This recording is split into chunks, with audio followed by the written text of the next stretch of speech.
Hey everyone, Arbor617 here with the very long-awaited Blender Cycles Particle tutorial.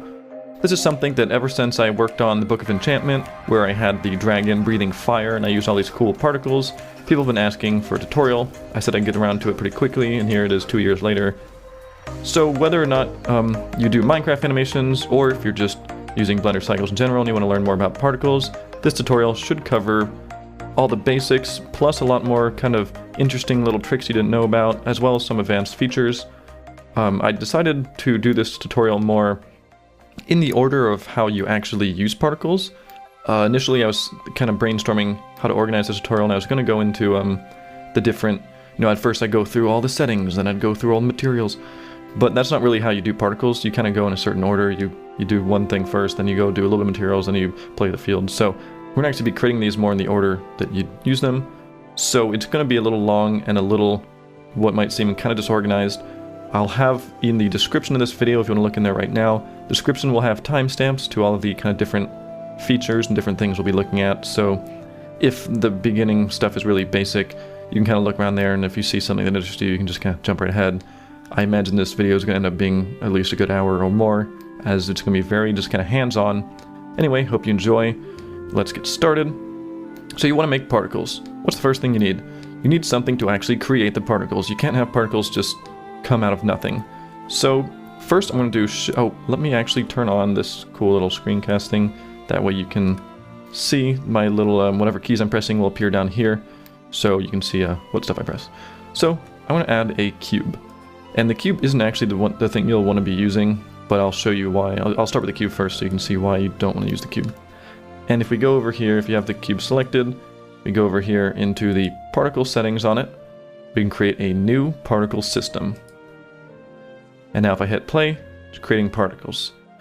So that about wraps it up. You've now created the particle system. Hope you enjoy it in your videos. Thanks for watching, and we'll see you. No, I'm just kidding. Anyway, this is like the very basic. You got the particle system. However, you'll notice if I actually go to render it, first thing you'll notice is you don't actually see any of the particles. It's also very basic. I'm actually going to also quickly change the background to it's a very dark background, and then I'm going to add maybe like this isn't part of the particles thing, but just kind of for testing purposes, you may want to do this as well. When you're testing particles, just have a little bit of lighting to work with. Also, obviously, you won't be making particles in an empty scene. However, you can use that to kind of get yourself started. I'm going to add a little bit of ambient occlusion, just to kind of. That's good enough. Okay, so now we have a basic scene, so we can kind of test our particles by going into render view. Anyway, so we have the particles. What do you want to do first? The first thing I would do, I would honestly recommend turning off gravity right at the beginning.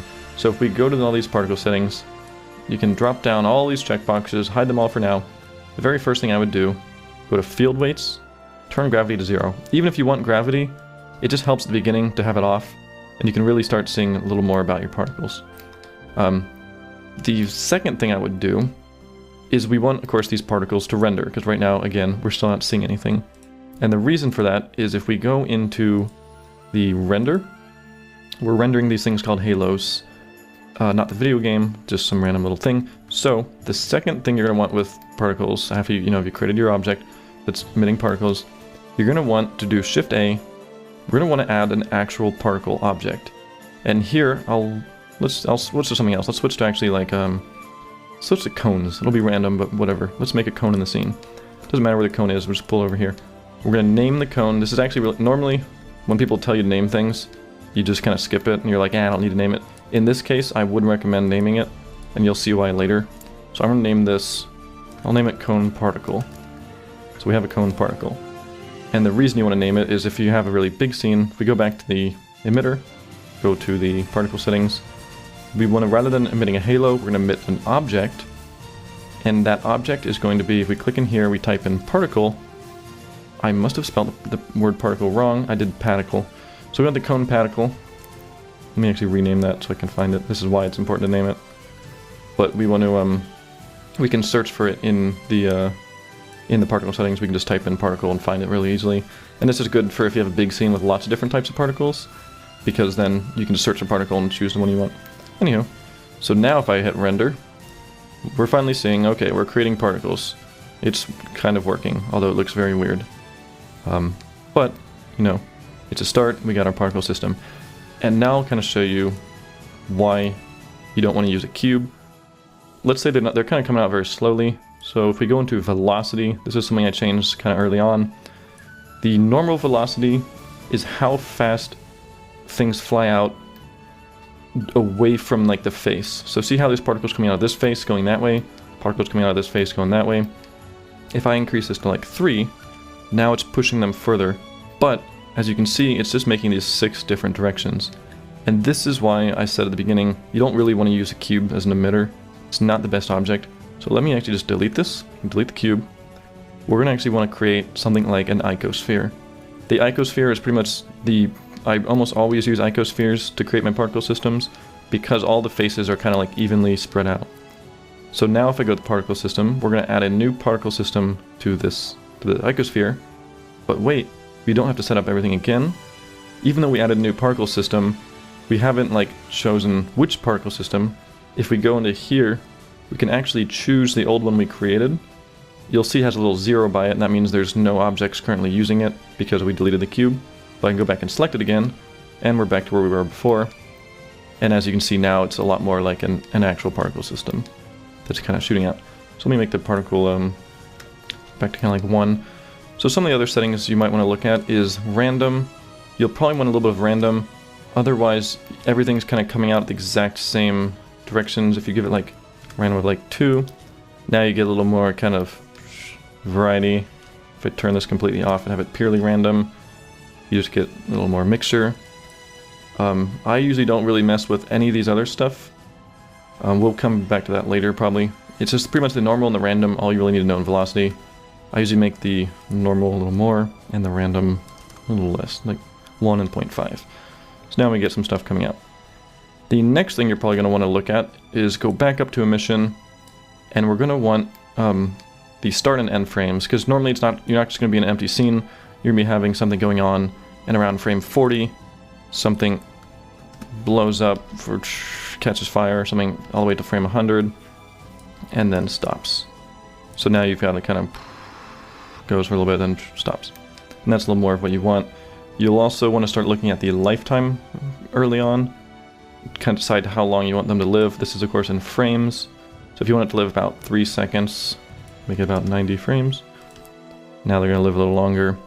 One thing you also notice down here is the red line appearing. I might want to talk about this now as it's kind of important.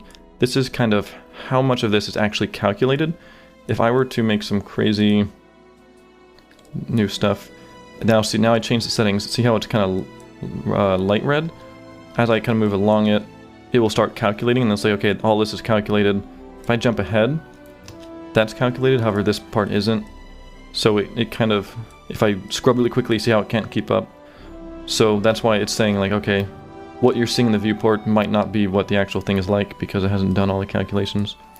So it's important to know that if you're on a kind of slow computer, you might be getting results that are different than what the system actually looks like. But I'll be talking about how to make that fixed later on. That's not something you need for a little longer. Anyway, you go back to kind of how things were.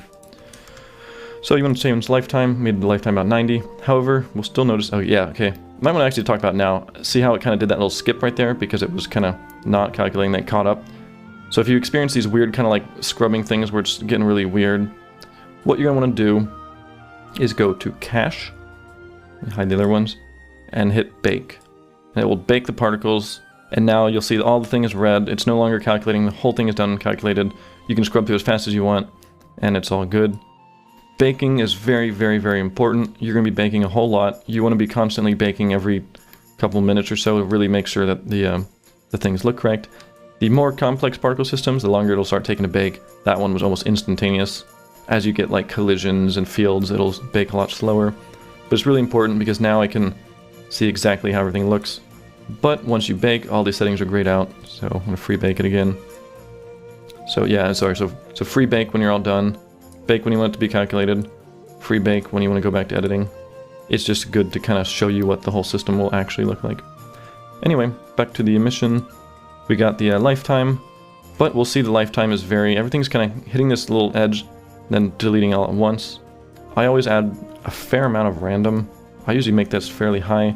I think this is a value between 0 and 1, as that's what the slider allows.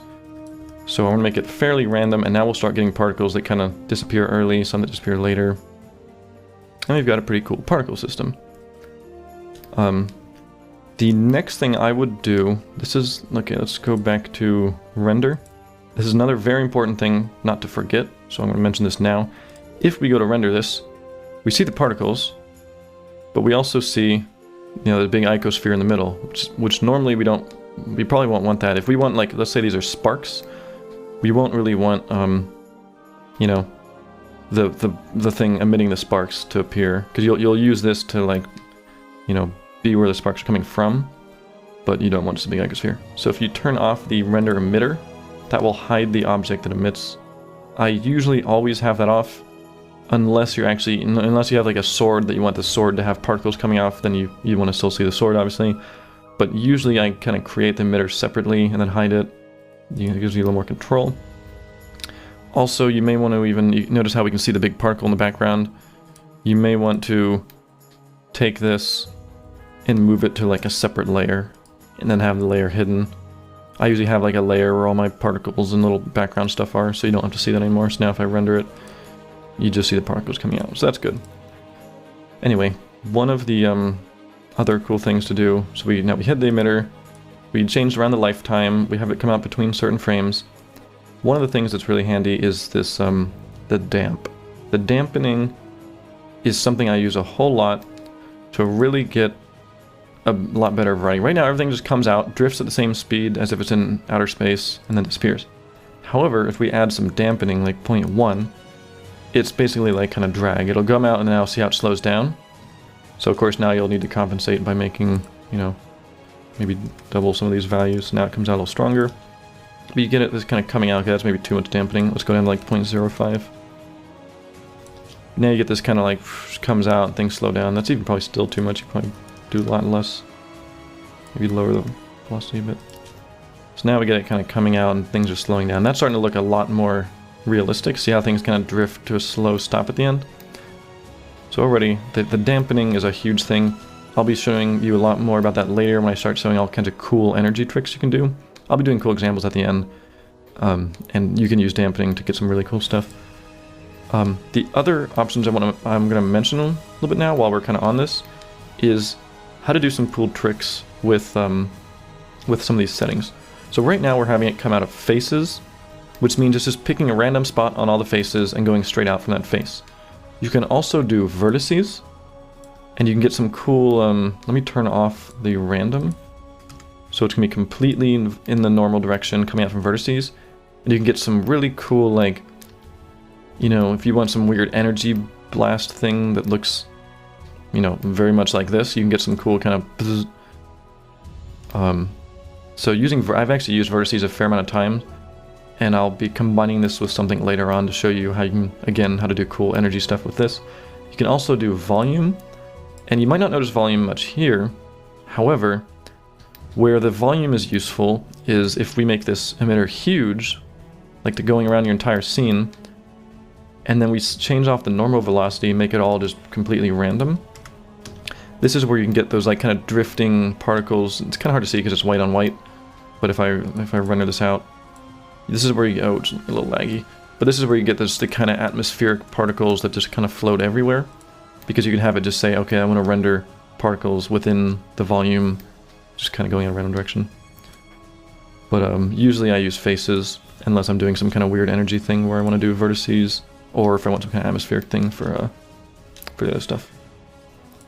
Okay, so we've gone over some basic stuff on velocities, how to randomize velocity, the emission amount. Oh, wait, I actually haven't changed the amount yet. It's fine for now. But you may want to go, okay, the cache is kind of breaking, so I'm going to kind of calculate it.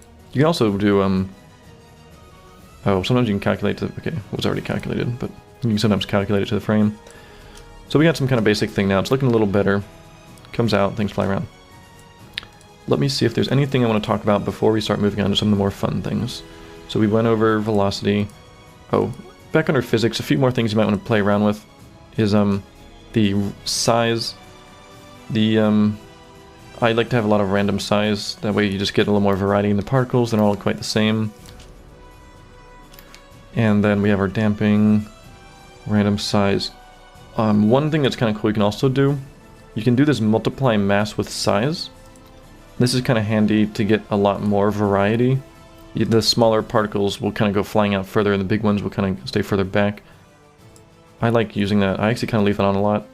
It helps just give a little more flavor to it. One thing that is kind of handy here is the Brownian. Although it's a little weird, Brownian is basically just random movement. So if I turn that up to like 5, we're going to get them kind of... Oh, yeah, let's start with 1. If I turn that up to 1, now they come out and they kind of zip around like they're in air. Although for me, there's a better option we'll do later that looks better. This is... I usually don't really ever use Brownian. It does make some kind of nice, you know, random movement. So that already is looking pretty darn cool. But again, I'll show you a better option. Maybe I'll keep it really subtle. Yeah, just a little bit of kind of movement. And this is actually where you can get the cool. If I go from vertices, turn off the random again, this is where you can get that cool kind of like comes out in spikes, but then kind of like, you know, spreads out a little bit. Get some kind of cool looking stuff going on there. But I'll go back to faces, turn back on the kind of a little random. And we've got our basic thing going again. Okay, so we went over velocity. I showed you how to do the cache. I'm going to skip rotation for now. We'll come back to rotation. What I'm actually also probably going to do, I'm going to switch off the particle real quick. It's kind of annoying me. Well, actually, we'll do that in just a second because I'm about to get there anyway. Display. I never really use this. We don't really get to that. We have the gravity off. You can start deciding about now if you want to start having gravity or whatnot. If you want it to be like, you know, energy. Cool energy magical stuff, you can actually have negative. You can type in negative numbers, so it kind of comes out and then like goes up a little bit. That can look kind of cool. Or if you want it to be more like physical kind of sparks, you can have it kind of come out and fall down. I usually leave it around 0 or like -0.1 while I'm working with it, just to kind of get a sense of. It's easier just to kind of preview it when it's just kind of like that. Anyway, so we got the field weights. We're gonna skip some of the other ones. That's it for now, as far as the kind of basic settings. That's what I usually get up first. Now is kind of where the fun part is. Now we're going to start looking at how to actually get it looking not just like these little random cones. So, I'm going to shift click on the kind of hidden layer where my little particle is. And I'm going to now, so that way you can see the layer again. And then I'm going to do Shift A. I'm going to create a cube. Doesn't have to be a cube, just using one. Move the cube over here and make it just a little smaller, because it's bothering me. And then we're going to call this cube energy particle. Okay, and then now on the particle system, let's go back to the particle system and we're going to change the render object. We're going to type in particle and now we're going to change it to the energy particle. So now we see it's emitting the cubes, but again, it's still just the basic, you know, gray cubes. But what's really cool about this is if you're using an object as, you know, the thing that's being emitted, any change to this will also change the particles. So if I go to the cube, which is the energy particle, go to the material, we're going to create a new material. Let's just say I want to make it red. Boom, now you've got like red particles coming out. And if I render it, now we've got cool looking red particles. Let me turn the sun up a little bit. Just a little, there we go, maybe like 2. So now we got some cool red particles. But because this is energy, we'll want to change the diffuse to something like an emission. Now you get those cool kind of like glowing effects. I'm also probably going to let's move this up a tiny bit. And we're going to want to create, I'm just going to create like a plane. That way we can actually kind of see, let's see how this looks. Make the plane maybe a little bigger. And I'm just going to give the plane a kind of dark gray color, just so we can see a little more about the stuff. This also doing this kind of shows an interesting point. See how the particles are creating shadows? If you have something like energy, you might not want the energy to be casting shadows. So if I go to the cube, I click the cube, if I go to the object settings, go down to cycle settings, expand it. If we turn off shadow, now these don't cast you know, problems anymore. Let me turn up the brightness a lot so you can kind of start seeing as they get near the surface, They cast a little bit of light on it, not very much. I'm gonna turn it like way up. Let's turn it way the heck up. There we go. Now these little red particles are starting to cast some red light as they get near the surface. So now we're having some basic energy particles kind of coming out. But there's a lot more we can do with this. So let's actually... I'm going to make the velocity less for a moment. Let's make it like 2. And then the gravity is going to go up to something like -0.5. By the way, you don't need to follow along with all these little steps. I'm kind of making these settings just to kind of show you things. So here we go. We got something that's kind of burning upwards. Let me do a little bit less. And here I'm going to split the screen. And then the left side, we're going to go to the node editor. And then I can hit end to close that extra little window. And we're going to click on the cube. So here's the cube, here's our little mission. And again, if I go to rendered, this is what it looks like. So we have this kind of fire going up. But what you'll notice is the particles just kind of blink out when they're done. If you follow this one, it's going up, it's going up. It's going off the camera. It's still going up, it's still going up. There it goes, and then just boom, disappears. We don't really want our particles just to pop out like that. We want to actually give it some nice kind of fade as it glows out. So, with our particle thing selected, and we're in our node editor, we might even name this like energy particle material, just so we know. What we can do is we can do Shift A and add a particle info node. This is really important. This is basically saying, okay, this cube, when used as a particle, all these different particles will have some sort of thing, like how old they are, their lifetime, location, how big they are, or something. And we can use these to get interesting results. For example, if we take the age, between 0 and 1, and divide it by how long it lives, which is also between 0 and 1, we can get a result between 0 and 1 that tells you how far long its lifetime it is. So if we go search, create a math node, we're going to want to divide the age divided by its lifetime.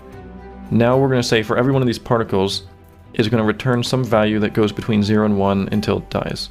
And what's cool about that is then we can pull that value into a color ramp. And then the color, so then it's going to be giving us a number that's going to go from this side, it's going to move along, and then go to this side. And what's useful about this is let's actually plug that into the color just to see what it's doing.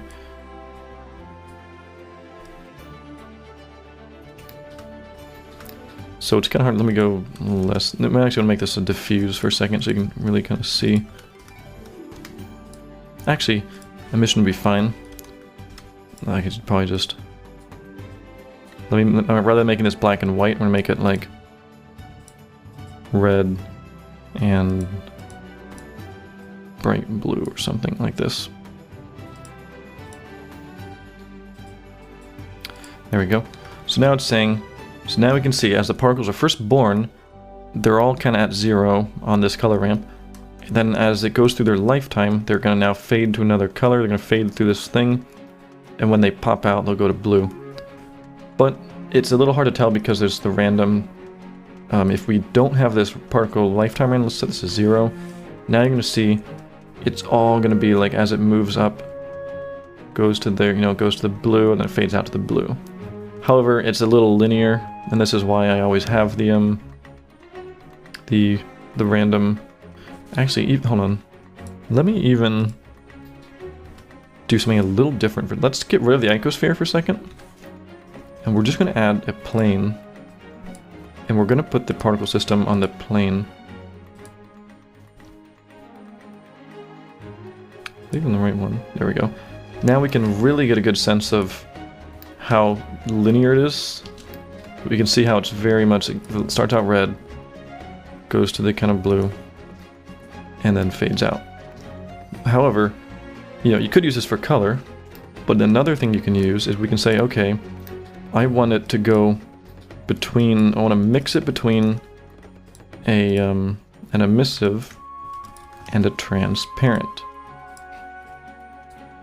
And when you can use black and white values here, So let's make this one black, make this one white. It already is white. What the heck? No, it wasn't. Oh, it's white, but there we go. So now we have black and white, and we're gonna say the emissive or whatever is gonna be bright red, and we're gonna control the you know, how much it is. So now you'll see it starts out very transparent because we have it at black, and it works its way through being less transparent and a lot brighter. We can then pull this around to say, okay, you know, we want it to start out less. We can add little bits in here, make it darker, so it kind of has this long build-up where it's transparent. However, you'll probably want this being the other way around. You'll probably want it to fade out over its lifetime, which is what you usually use it for. So now it kind of comes in, pops in nice and brightly, and then over its lifetime it kind of fades out into darkness, which is what we're going after. Maybe more like that. Comes in. You can even have a little bit of a fade in at the very beginning. So it starts out at nothing, fades in very quickly, and then fades out at the top. And then we'll probably also want a little bit of the lifetime random again, so let's add some of that randomness back. So now you get a little more variety.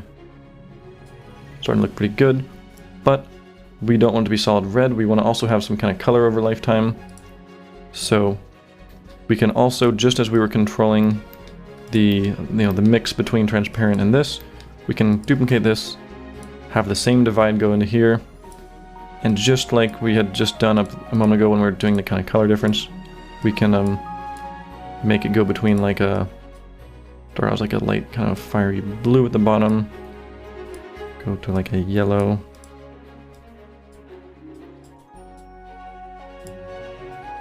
an orange,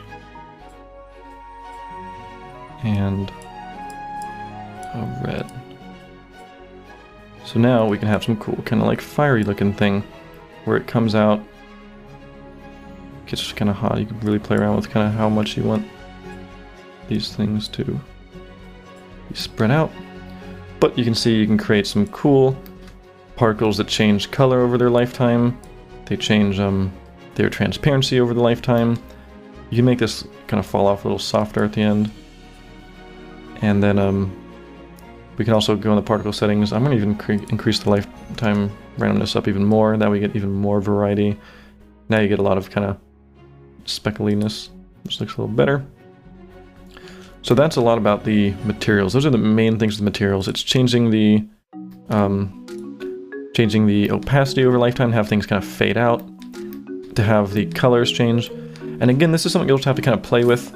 If you swap in the if you swap like these nodes around, you can get like the opposite results. Now it's like the fire going the opposite way with the transparent, or sorry, it'll be starting out very transparent, then it'll be coming in. So you just gotta kind of fiddle around with these things. Some of this is kind of beyond the particle tutorial. It's just a little bit about understanding nodes. I'm not gonna go into that too much, but it's mostly just experiment, play around, play with different color ramps. You can have this thing control all sorts of stuff beyond just, just beyond the fading out and the color. Sometimes I also have this control the strength. So you can say, okay, I want it to be very kind of, dim at first. You can put a color ramp here and say, okay, it gets really bright at the beginning and kind of not so bright. Put more, using more color ramps. That's the major thing for the, for the materials. That's enough to kind of get you started. I'm probably now going to start moving on to some of the more fun things. So let's go back to material. Let's delete this thing. Let's go back to the icosphere. The icosphere is going to be a better example. So let's give it the particle. And again, I should probably just name this particle system like my cool system. There we go. So now it's just easier to find. This is the cool system that we're going to be using. So we've got the cool particle system coming out, making some cool fire. Might want to increase the lifetime actually a little bit longer, maybe a little bit less random. And now one of the coolest things we're going to start doing is playing with the fields. That's usually what I start doing next around now. And this is where things start getting a little more fun. Now that we've kind of seen how it looks in the material form, I'm actually going to be going back to, in the rendered form, now I'm going to be going back to the more material look. I just realized I added this to the wrong layer. Let me put this back in layer 1. I hide the particle layers to get rid of those. Okay, I put the plane in this layer as well. Move everything back there. There we go. Hide the particles. And we're kind of stay in this view for a little while because we just kind of are going to be looking at the overall look. So we don't need the node thing anymore. Let's get rid of this. Let's join that back. And what we're going to want is fields, because right now it's just very, you know, it comes out, drifts straight up, and then they kind of pop out. So let's go to Shift A, and there's a bunch of these force fields down here. And the most useful one is turbulence. I almost always have a turbulence field.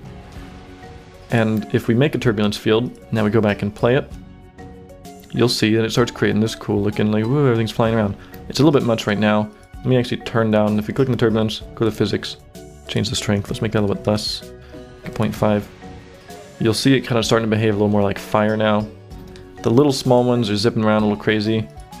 This is, we might want to turn off that multiply mass with size, because it's going a little bit much. Yeah, that's okay. Now we'll need to turn up the strength again. Make the strength like 2. We turned off the multiply. But now you're starting to see a little, okay, still not really seeing much. Turn way the heck up.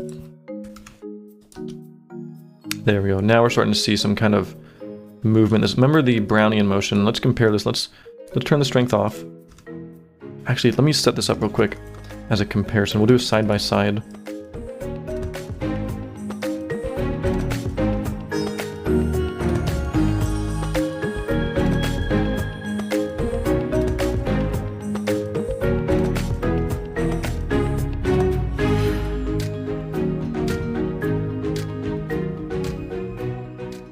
Okay, so I've now created 2 different particle systems.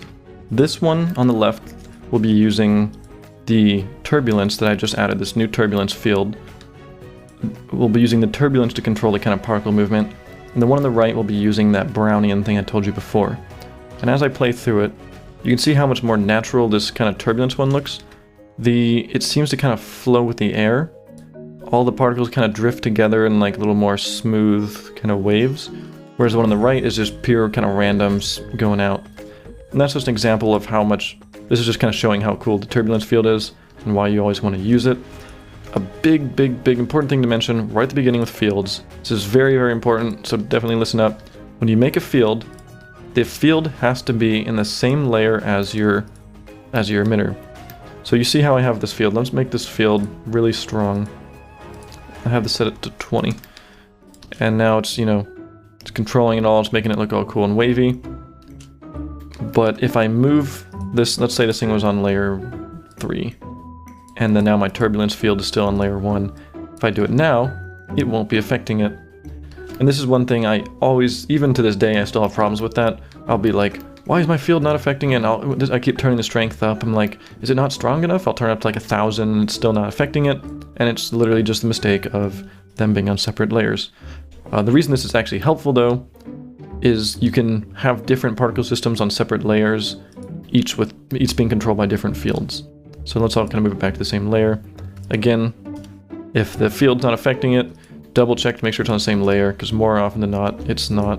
So now that we have the turbulence field, I'm going to start showing you all the cool stuff you can do with turbulence, because by now it's just kind of basic. So here's just a really basic, you know, goes up, you get the cool turbulence. But the main thing you're going to want when adding turbulence field is some more damping. Remember the damping factor. If I turn damping off, it just kind of blows everywhere. The turbulence is, it's going kind of crazy. I have the gravity up kind of high. But if I turn the damping up to like 0.1 with turbulence, you start noticing the turbulence a lot more. And the more I turn it up, the more it really will just kind of follow these turbulence fields. And this is where you start getting the really cool energy effects. Combining a turbulence field with really high damping to increase the lifetime a little bit. Let's pull up on gravity a little more. Let's go -1, so it's going to really kind of pull it up through this turbulence field. This is where you start really getting cool looking energy effects. Remember earlier when I was talking about the having vertices as a cool thing? I'm going to show you right now what I'm talking about. If we go back to the mission, say we want to come out the vertices, no randomness, but a lot of normal. This is where you can start getting the cool, like, energy tendrils coming out in strange ways. Let's turn the damping down to like 0.15. Make it go out a little faster. Let's give it a little bit of randomness so it's not perfect tubes. Now you start getting these really cool, like, you know, you can use these to have like a very abrupt energy kind of like fantasy kind of impact. If I make this only last for like a few seconds, it only comes out from, let's make it down to like 80. Velocity, yeah, it's pretty good. The damping maybe like 0.1. You can get this really abrupt like energy kind of bursts out, fades out. And that can look really cool if you kind of mix that in with some other stuff. You have something like hit, energy comes out, drifts around, follows these cool effects, and then fades out. And that's automatically like that right there looks really cool. That's a cool like fantasy muzzle flash even. You could use that as like a impact. If we had this thing not as an icosphere, nothing you actually do with the icosphere. You can even where's my wireframe?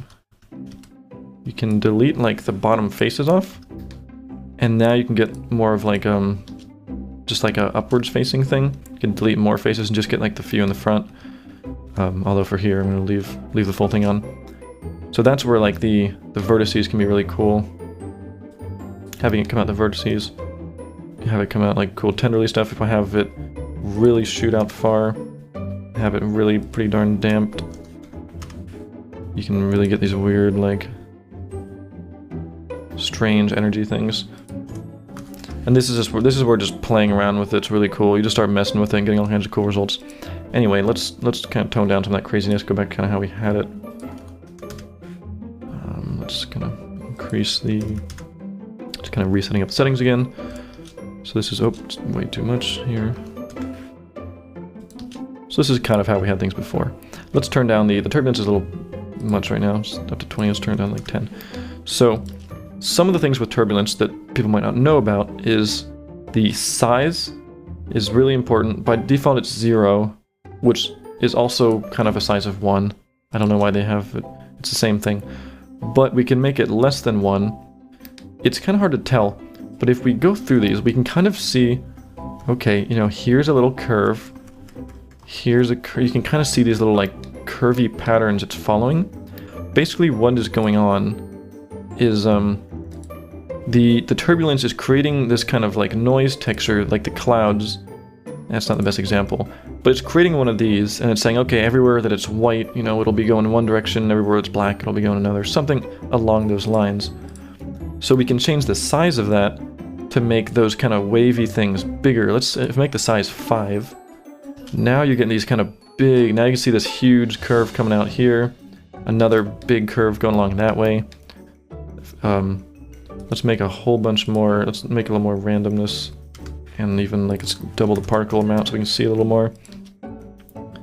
So now we're seeing these kind of big wavy things. Let's make the maybe not quite 5, I'll make it maybe like 3. But you can see like now the curves are a lot larger, whereas if we make it something really small, now we get these really tiny curves that can be a little more useful. This is kind of more useful if you go back to the whole vertice thing to get the kind of really oh, turn off the random. To get the really kind of small. Yes, this is the best example. Now you can really see these little small twists and turns, whereas if the turbulence size is large, like 4, then you get these really big twists and turns that kind of are a lot more randomized. You can also double these up. So let's say we can have one that's really big, duplicate it, make sure it's still in the same layer, and then make the size something like 1, strength 4. Now we have these big waves on top of little small waves. It's not really strong enough. So now we're kind of getting little bits of both. You can really get just crazy results with these. Another thing that's really important that a lot of people don't know about, I didn't know about for a long time, is that these turbulence fields are actually positional. For example, here's, I'm gonna do another side-by-side comparison and I'll show you what I mean. So I'm gonna just duplicate all this over and I'll come back in just a second.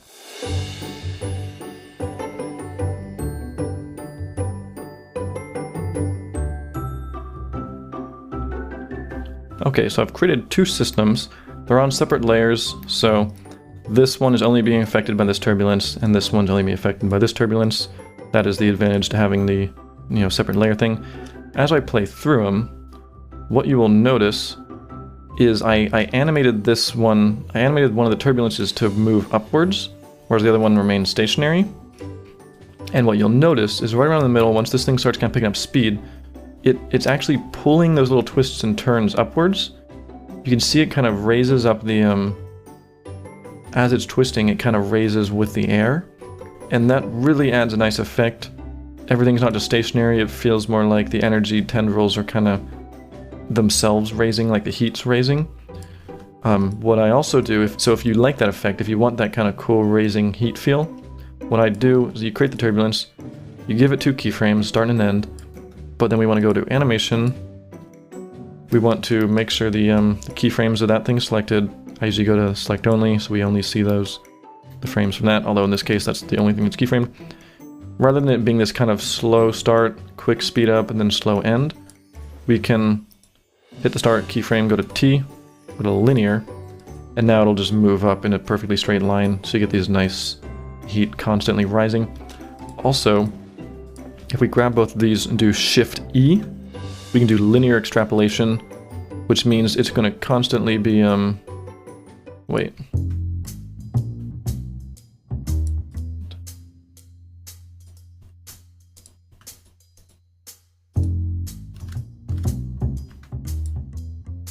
Okay, that was a little weird. For some reason it's only working in the graph editor.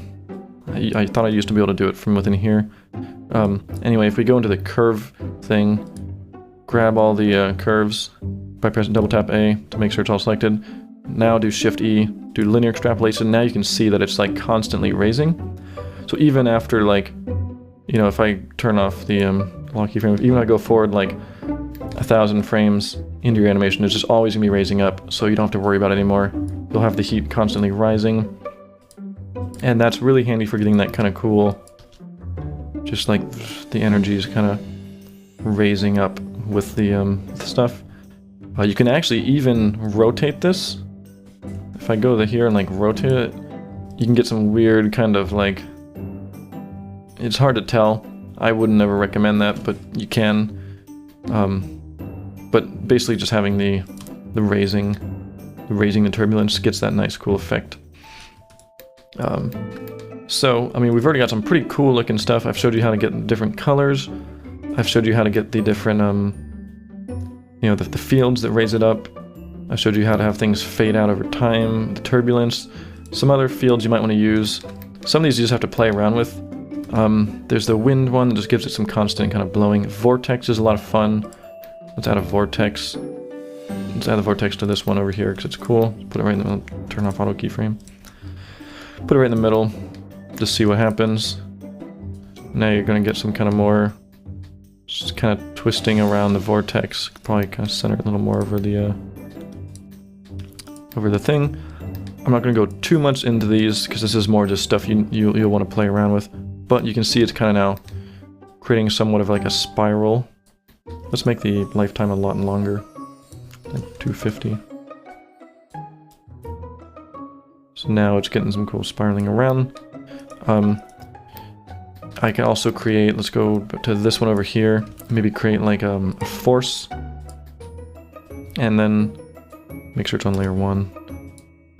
You can kind of create this more like, see how it's kind of pushing the particles away from this? They're kind of being pushed away. If I increase the strength to like 5, it's kind of pushing everything away from this point. What's really cool about this one though, is with a lot of these settings, both the fields and even the particle settings, we can keyframe the values. So I can say this field, okay, this field's, we'll leave it alone, then right around here we want to keyframe it from, let's start at 0, insert keyframe, go forward a bit, go to strength of 5, set a keyframe, and go back down to 0, keyframe. So now we'll get this kind of like, right here, it's going to go boom, and kind of push it away. Maybe go up a lot, maybe go up to like, let's go up to like 50. For one frame, it's going to kind of create this kind of shock wave that's going to go and kind of push things out, just to get some cool effects. you can get that kind of nice thing. However, one thing you'll notice is that it's pushing all the particles evenly, and that looks kind of bad, because you wouldn't have that. It's not like realistic. There's no fall off. But we can do that with fields. We can go over here. We can say, okay, we want to give it like a minimum and a maximum. And then we can, as we pull the maximum out, we'll see that little dotted line. So I usually go till it just kind of barely encompasses the particle system. And it's still the same thing, because we need to give it some power, so it actually has like a fall off. So I usually go to power of 1. And now you'll get the more, see how the inside pushes a little bit closer than the outside. You can even double the power if you want to make it a little more. Although now we'll have to really increase the strength to like 500 maybe. But it just gets that nicer kind of, the closer you are to it, the further, yeah, see how the close particles got blown away a little further than the far ones only got pushed back a little bit. One thing I might want to talk about now, I've kind of talked about fields, that the vortex one's a little tricky. A quick recommendation I'll have is that rather than doing the vortex in a sphere, I would recommend changing it to a tube, and then having like all of these things turned on, giving it like a maximum, giving it turn it into like some kind of tube, give it the power, give it some strength, and now you're gonna start getting a little more of a, let me put it right over top. Next thing you can even do is top down, put it right over the top. Now you're gonna get a little more natural kind of twisting. Let's turn the strength up a bit. There you go. The problem with the vortex is it does that a lot, where it just kind of sucks everything in. You can play around with the inflow. I'm not quite sure what the setting does. I notice if you turn the inflow to like negative, it'll help kind of keep things out. So you can kind of create these weird, interesting effects. As you can see, you know, Particle's a lot of fun. At this point, we're creating all kinds of weird energy storms. There's so much you can do with crazy fantasy effects and stuff. The possibilities are just limitless. It's really crazy how much stuff you can do with these. Let me turn up the damping even more. And then maybe let's turn up the gravity to like negative.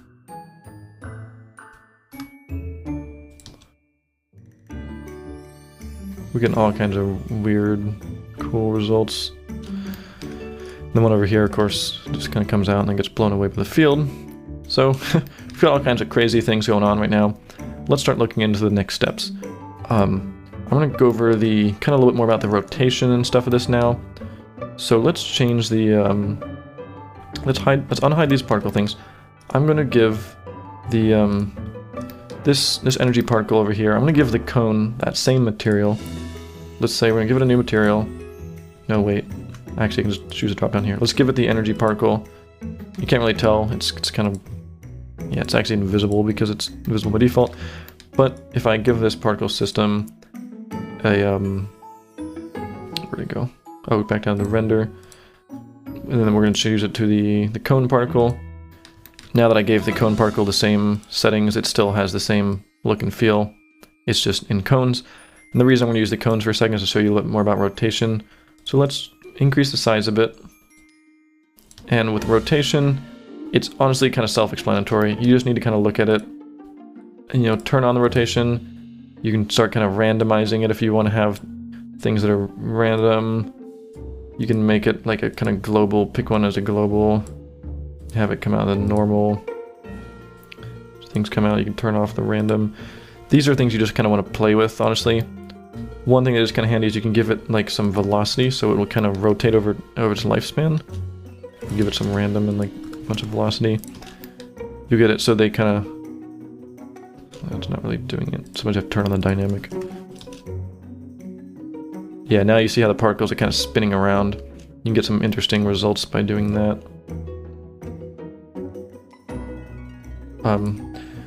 Again, there's not too much to cover with rotation. I usually use particles that are just like cubes anyway, and I don't care if they just all kind of line up like that. Because what you actually will end up doing in the end, if you want like a really dense particle system, you'll make the particles very, very small. And then you'll just make a whole lot of them, like 50,000 or upwards of like in a million or something. And then you just kind of get these numbers, velocity. Start going a little slower, but you end up getting these just really cool. Let me actually bake this. This is where baking starts helping. I remember earlier I was telling you you'll need the baking eventually. This is where you'll want the baking. You start getting a crazy thing. You'll want to have turn the velocity maybe down to like 0.6 random, and we're gonna bake the cache, and you'll see a little progress bar, and as well as what frame number it's on. I think we had it end at frame 200. Or not. Oh, it also has to calculate the remaining stuff as it flies through the air, but it's all done now. So now you start getting like these really dense looking energy kind of effects that kind of twist around and make cool looking. You know, if you back up from here, you look at it from here, it almost starts looking like some cool fire effects because you just have it so dense in these small little things, which looks really, really cool. I've done this. 50,000 is not much at all. I just did 50,000 right now, I think. I've had upwards of like 2 million before, where it takes like 10 minutes to bake, and then the scene goes really slow, but it looks really awesome. It looks kind of like cool fume. And here you can really see all those cool like fume effects and stuff. Let's free that. Let's go back down to like, you know, 10,000. And now you see the 10,000 one bakes much quicker. You get that cool effect. Anywho, let's start moving on to some other settings again. One thing I would now kind of suggest, or one thing I would now explain, is how to duplicate systems and how to reuse them. Because one thing you'll notice that this is probably my biggest gripe with Blender particles, is that there's no way to change the emission rate over time. It's either emitting or it's not emitting, and that's it. And what I mean by that is I can't say that like, I can't make it start only doing a few, then it kind of does more and more, then it suddenly gets really like rain. If you want it to start raining, you want to, you know, drop, and it starts coming more and drops. There's no real good way of doing that. It's just kind of, you know, there's nothing, then right when you hit frame 40, boom, it's going to start coming out as fast as it can. So, with that in mind, I forgot where I was, oh, with that in mind, if we wanted to make the thing happen multiple times. Let's say I wanted like a few to come at like 40 to 45 for 5 frames. It's going to kind of fire a few off, and then a little bit later I wanted to fire some more off. Let's actually even let's just do like 4,000 less random. Let's say so it fires a few of these little energy things off, they drift up and they disappear, and we want to have that happen again because we can't just like turn them off and turn it back on. We want to do a second one. What you can do is you can duplicate the particle system. So we have the My Cool System moving turbulence, which is basically the one. I actually duplicated this earlier when I was doing the speed thing, but I sped through it because I hadn't taught it yet. So we have this particle system that was, you know, designed to work with the turbulence one or whatever. Setting-wise was the same. It's just a duplicated version on a separate layer. But if we want to make this happen again on a separate thing, if we add a new particle system, this isn't creating a new particle system per se. This is just saying this object here, this little icosphere, is now going to have 2 particle systems attached to it. And by default, it gives you this new particle system, which is right back to, you know, how we started. Now we see like the default particle system going off. But we can say, oh, I want to use the My Cool System with moving turbulence. And now we get basically 2 of the exact same thing happening at the exact same time.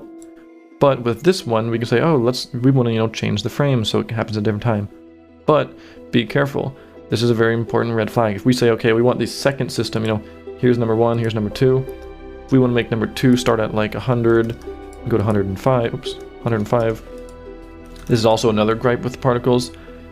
See how I have it starting at 100, 105? If I want to make this start at 110, I can't actually put 110 because it's after the end time. I have to go and do the end time first. I'll have to go like 115, then go back and do my start time. It's just kind of annoying. But if I change this, now you'll notice it actually changed the old particle system as well. And that's because we're literally just using the old particle system, and we haven't actually, so if any change to this will change the old one, which is bad. We don't want to do that. So the workaround, if I change it back to how it was, now we have them both the same. So we create a new particle system. We can choose this particle system, but before we make any changes to it, we hold shift and click on this plus. It will now duplicate this particle system, and now you'll see they both have different names. There's the original and the duplicated. Now if I change the duplicated, and again, can't change the first without changing the last. Now we have two, and you'll see they have different start and end times. We can actually just name this like particle system number 2. So now we can get the kind of, oh, that was weird. What was going on in the viewport there? So now we have it come out, they go up, and a moment later, boom, bursts another one out. So you get these cool kind of, you know, we can make little tweaks to them. That's a very important tip to learn, because if you don't know that, it's hard. You don't want to be setting up all the particles every time. You also don't want to have to you don't want to be duplicating and then making changes. Anyway, what I'm going to show you next is, I don't know what I'm going to show you next actually. Let's move this back to the middle. I'll show you collisions, or actually let me show you getting a variety of particles. That might be a little better. So let's make the particles, let's make them a lot less, 2000. This is just kind of small little tip. I didn't really know where to sandwich this. I'll just kind of put this in here right now. So we have these little cubes coming out. Let's make it actually more like, guess we got all these different cubes, still too many. I'm gonna do a whole lot less. I'm gonna do like 500. That's still too many. Oh, because I'm changing particle system number 2. Silly me. I got rid of the particle system 2. We're just going back to 1 for a second. So if I have these particles coming out, let's get rid of the field. I don't need any of this stuff. This was actually all stuff for the old setting. So if I have all these particles going up, right now they're all cubes. But if I wanted to make it more than just cubes, let's say, for instance, let me actually append these things real quick. I'm going to go to append. This is actually something I already had that I used. If I go into here and go into my particles, I'm going to bring in, I have a library of some particles I use. So I have these little particles right here that are, if I actually go to rendered, yeah, you can't see them. They're basically these little purple things. They actually have if I go to node editor on them, you can see I have these particles all set up. These are my ender particle effects. For example, like Enderman or Ender Energy. And I have 6 different ones of them. And if let's say I want to, emit all 6 of them. If I go to the render, if I now choose, oh, Ender particle number 1. Okay, well I've got these cool Ender particles coming out, but just Ender particle 1. What about number 2? Now I just have number 2. If you want like all of them to come out at once, what we need to actually do, and what you can do, which is cool, is rather than choosing an object, we can also choose a group. So if you want to make multiple objects, in this case I have 6 of them, and if you select them all and do Control G, when you create a new group, as soon as you create the new group, if you press T to pull this open, you can name the group right here. So you can name it My Special Group.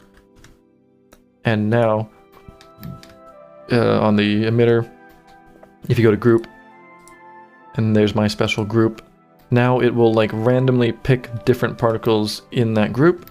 So you can see you have a big variety of cool looking particles coming out all at once. This is another place where rotation is useful. I would go turn on rotation. Just kind of tweak through until we find one. There we go. There's one that's kind of vertical. You can randomly rotate it around an axis. There we go. Now they're kind of randomly, they're all facing vertically, but some of them are kind of at different rotations. So if you're looking at it from the side, it looks good from any angle. And this is how I literally do all my, like when they enter pearl over, stuff like this comes out, and then they fade out. That's how I do all my ender particle stuff. So that's how to use groups. Groups are very handy. Let's go back to the I'm gonna go back to the object. I'm gonna go back to the particle. This is why I name all the particles. Let's add some. These metals. Yeah, I'll use the cool ones. Where was the particle I liked? Let's use this one. This is a kind of good one. Let's turn them on gravity again. Let's go back to field weights, gravity. Let's turn gravity on like 0.4. Maybe even more. Let's turn gravity on to 1. So they come out. when they drop down. Let's say we want to start looking at collisions, because right now it just kind of falls to the ground and just disappears. If we go to this thing down here, the floor, the surface, we go to the physics, we can turn on collision. Okay, and yes, that's correct. I just wanted to make sure, because there's also rigid body, and that's separate. If we turn on collision, that's basically particle collision. Now you'll see that the particles go right through it. Okay, red flag. What do you think's the problem? Think about it for a second. Why do you think it's going right through? Is it because of the settings? Is it because of any of these things? Nope. The problem is it's on the wrong layer. I have it on layer 1, this thing's on layer 3. So, put it on layer 3. I actually was wondering that for a second, but then I was like, oh, red flag. So now you'll see, it's still going through. And that one isn't expected. What? That one should have actually stopped. I'm not actually sure why it didn't. Let me tweak around. Actually, maybe because it's cached. Let me turn the... Sometimes it calculates and then doesn't uncalculate. There we go. It calculated it before I changed the layers and didn't bother recalculating it. So, just doing a quick cache. There you go. Now the particles are landing, although they kind of drift around. And that's actually because the turbulence is still blowing them around.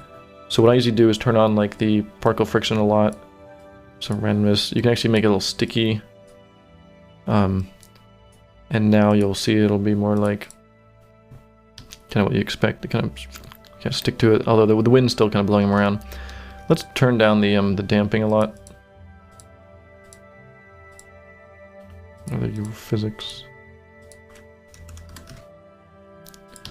Now you get more of the kind of... That's kind of what you want when things... You kind of want them to bounce around. Yeah, and again, it's kind of awkward that the turbulence is kind of blowing them, but there's not really much you can do about that other than just like... I can try making it like super sticky. I've never really played with stickiness too much. I'm not sure how much that... Okay, it doesn't keep it from sliding much. That might be just maximum friction or something. Turn the friction to 1, have no random. That kind of stopped it. They're kind of still barely blowing, but not much, just kind of wind. But anyway, that's the really basics of collision. There's not much beyond collision other than just these settings. There was... wait, that was for rigid bodies. Another thing you do, you can have it kill particles, which just gets rid of them. That way there's nothing falling below. That's actually kind of useful if you have a big system that's getting a little laggy and you want to get rid of particles once they hit the ground rather than having them stick around. You can put something like this right below the ground and say, okay, I want to kill all the particles. That way, every time a particle hits it, it'll get rid of it, which just makes the scene run a little faster. I use that whenever I have rain. I put a thing that catches all the rain and just instantly gets rid of them once they fall under the ground.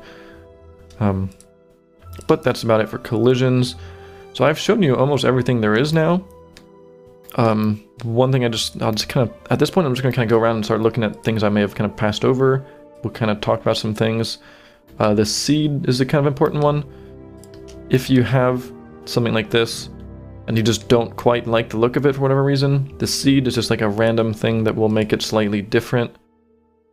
So, you know, we have some stuff right there. There's like, if I count, look, there's one particle alone right there. If I change the seed, now there shouldn't be, there's no longer that one, now there's 3 particles over here. It just gives a different result. This is sometimes helpful if you want to have 2 particle systems happening simultaneously using the exact same one. You can just duplicate it, change the seed a little bit, give it a little bit of slight random. For example, let's say we want to have, let's make gravity negative again, negative 0.2. So now they're, oh, it's positive point, negative 0.2. So let's say we have it go up, and let's say we want to duplicate this system, so we add a new one, choose the one, shift plus, we want to make the same thing, but we want to make this one have larger particles, which then die quicker and have a little more Brownian.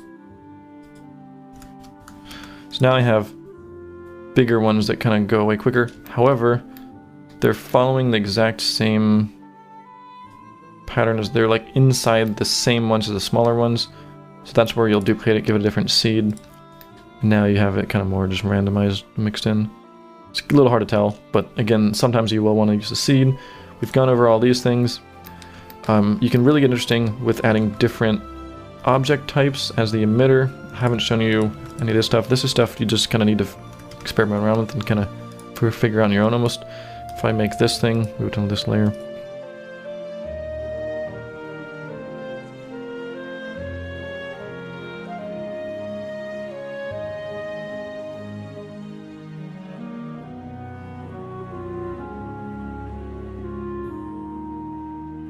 But now we can get some kind of interesting tunnel formation stuff. It's going really slow. I'm going to speed all this up. Free it, cache it. So you can get some kind of weird... Let me make a lot more. You can get these kind of interesting results. One thing you can also do that I was going to mention earlier is the velocity. There's this object tab. If you're animating any objects that have movement, you might want a little bit of object. See how right now it goes along, it stops, and all the particles stop as well. If this object was moving and emitting particles, you'd expect some extra particles to kind of drift off in the direction it was moving. So if I set that to 1, now it like pulls the particles with it, and see how it kind of gives that extra launch. If I make it really intense, you'll see more about what I mean. It kind of... Okay, yeah. You don't really want more than 1, because then it kind of pushes them too much, but see how it kind of pushes things forward? It's kind of interesting. You can then go back to like, just using vertices. You can make really, if I make a torus, and then, oh shoot. When you make a torus, for some reason you have to change the settings right away, and then you can't change them again. If I make it, and we make these settings like really small, like that, then you can, this is where you really get like the weird... If I make this stuff, have it come out. And again, at this point we're just kind of playing around. I've gone over, I think, everything there was to really go over. So... Oh, it's really small.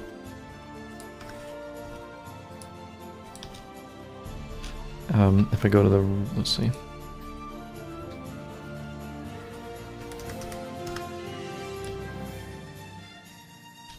This is where you can start getting some kind of weird, like... strange formations, because it's coming straight out of like torus. You can get some energy going up in these weird patterns. You can really start playing around with it. At this point it's pretty much done. I think I've covered about everything. We've gone over collisions, we've gone over how to change material. Oh, this size over lifetime, that's actually a pretty important one. This is a thing I didn't know about for a long time. It took me a long time to find this out. But if we go add our system back, stuff's coming out. If we want to change the particle size over the lifetime, there's a little kind of strange way of doing that. If we go to textures, let's go down, add a new texture, and then we go into the texture settings. If we change it to, where was it? Blend. Go to colors, change it to ramp. Then scroll down to influence, change it to size, and then change it from generated to strand particle. Now you get a kind of size over lifetime slider as well. It's right here. You can make this, I'm gonna have it start out white and fully opaque. Oops. Oh, there we go. And then maybe things will kind of get smaller over time. So now you can get things kind of big, and then they kind of dwindle into these little small spikes at the top. You can even play around with these things and have like big old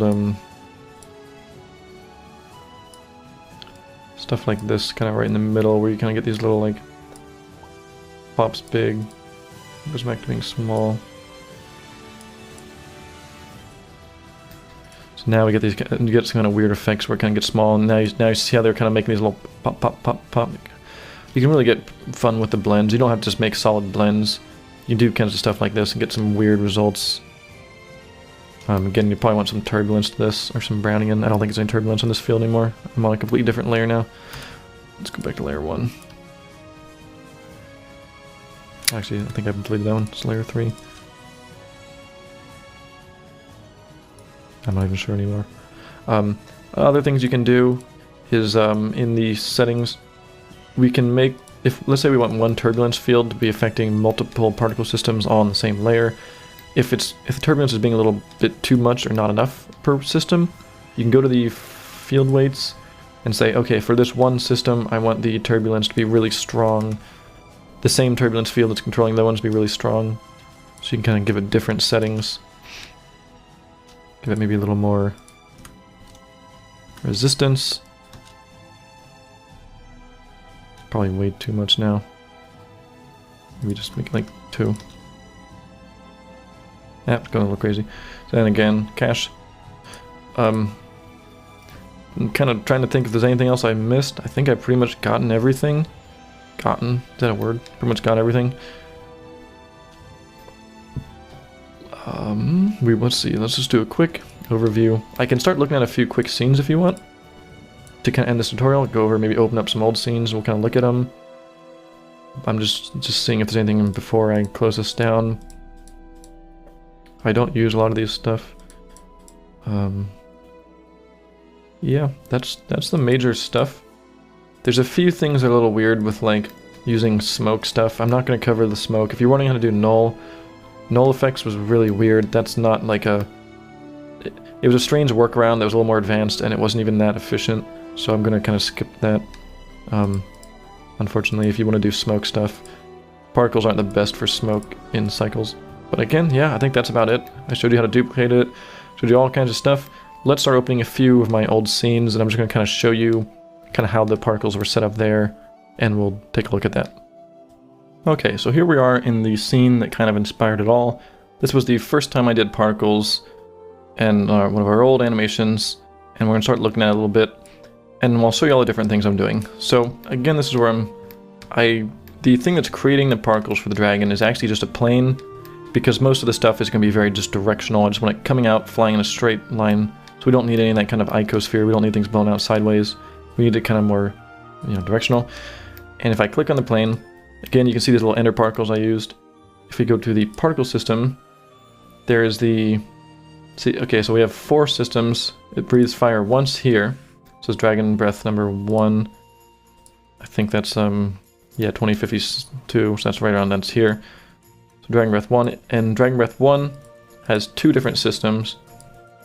There's these particles, and these are, okay, there's only 10. I think what I would do, I think I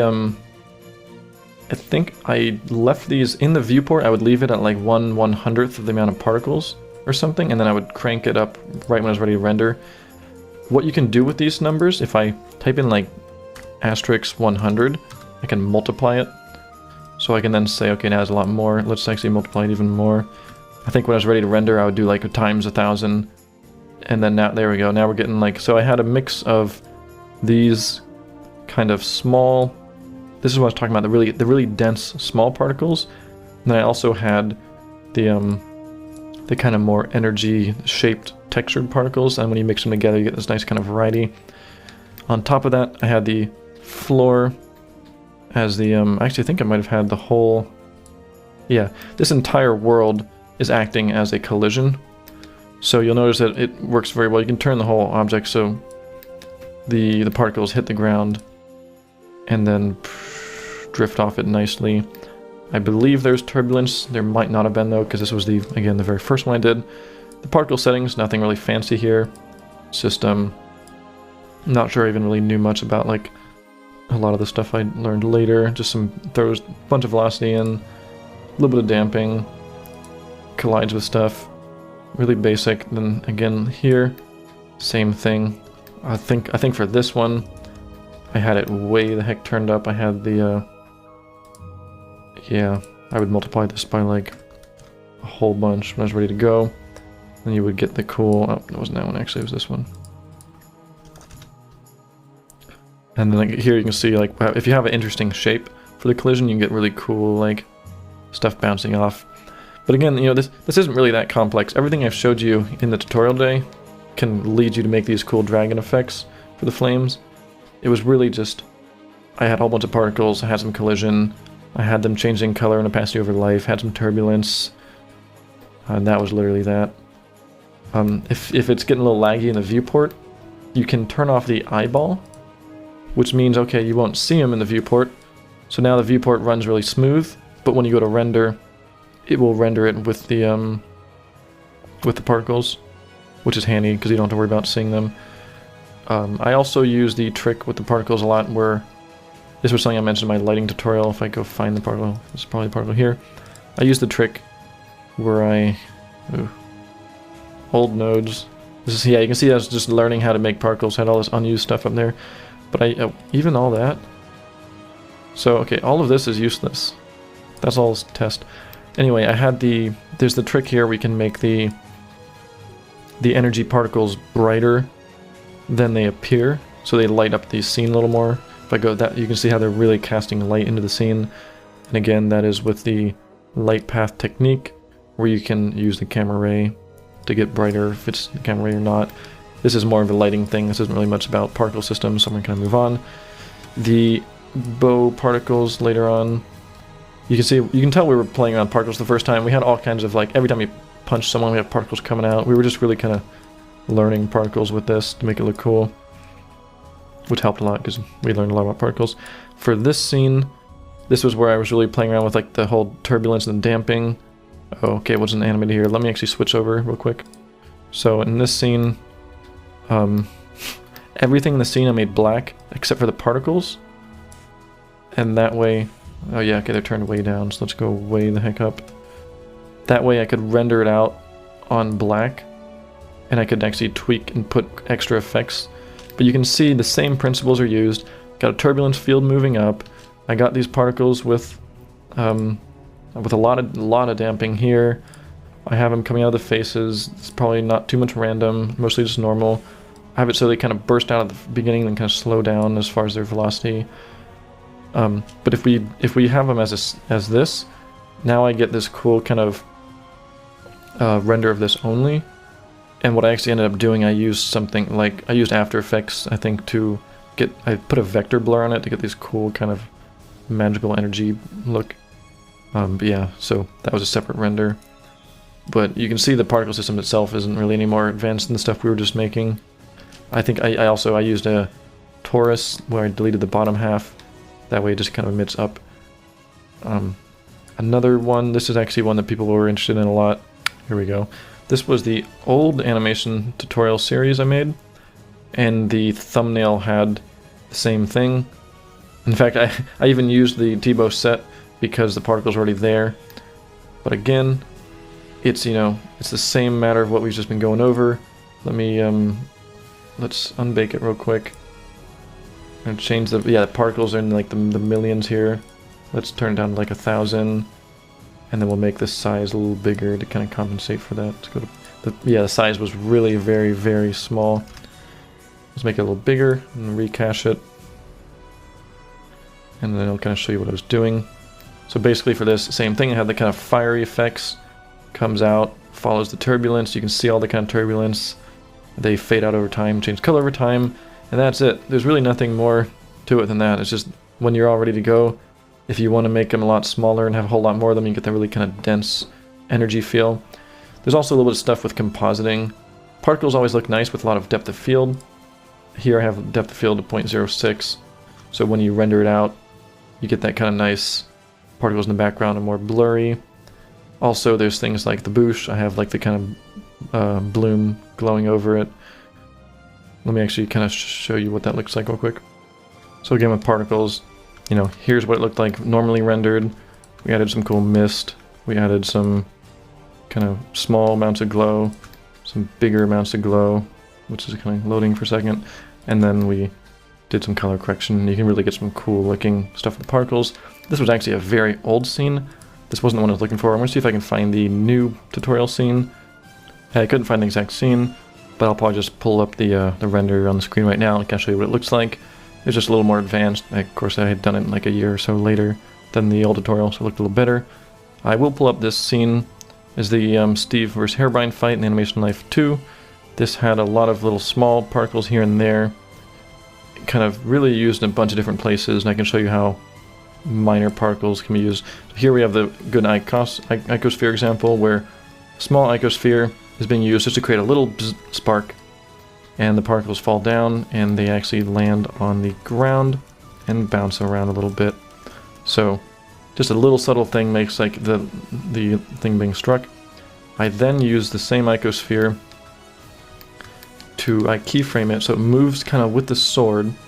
That way when it emits these particles, if I go look to like here, 802, yeah, so 802, it's beginning 802, ending 804, so those 3 frames it emits particles, and because the object is moving along, and because it has velocity from the object, you get the kind of sparks flying out and they kind of fly off in the left direction, then he hits the other way and they kind of fly out in the right direction, and they're all kind of blowing around in the wind, lots of turbulence. So adding those little bits of, particles and sparks helps. I wouldn't recommend doing that on everything, unless you want to do it like I do.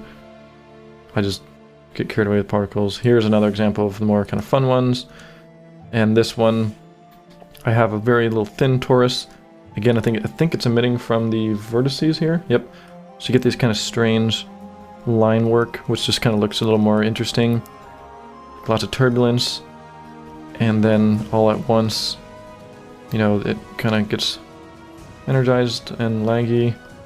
And then right here, I have you can ignore that white thing. That's just a render thing. I stuck it in using the there's a field here. Look at the settings. Strength's getting really strong. Then it keyframes to like 300, pushes everything. Let me get rid of this. There we go. And then it pushes everything out.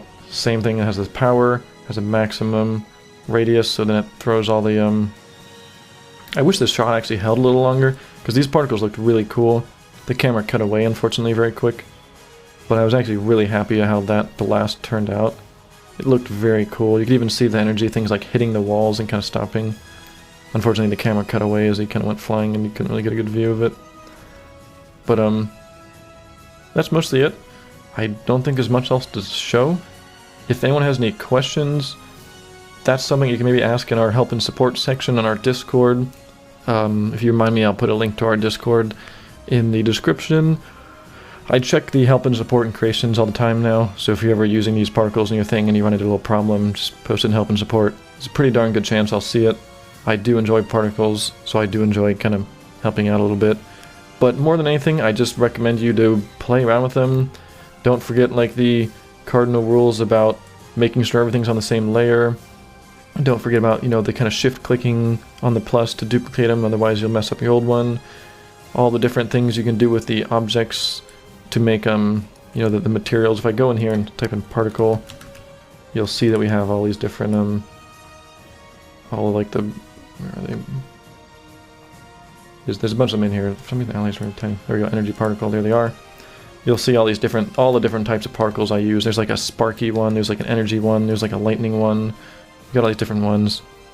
And you can see, it's not much different than the stuff I've been showing you. It's pretty much the same.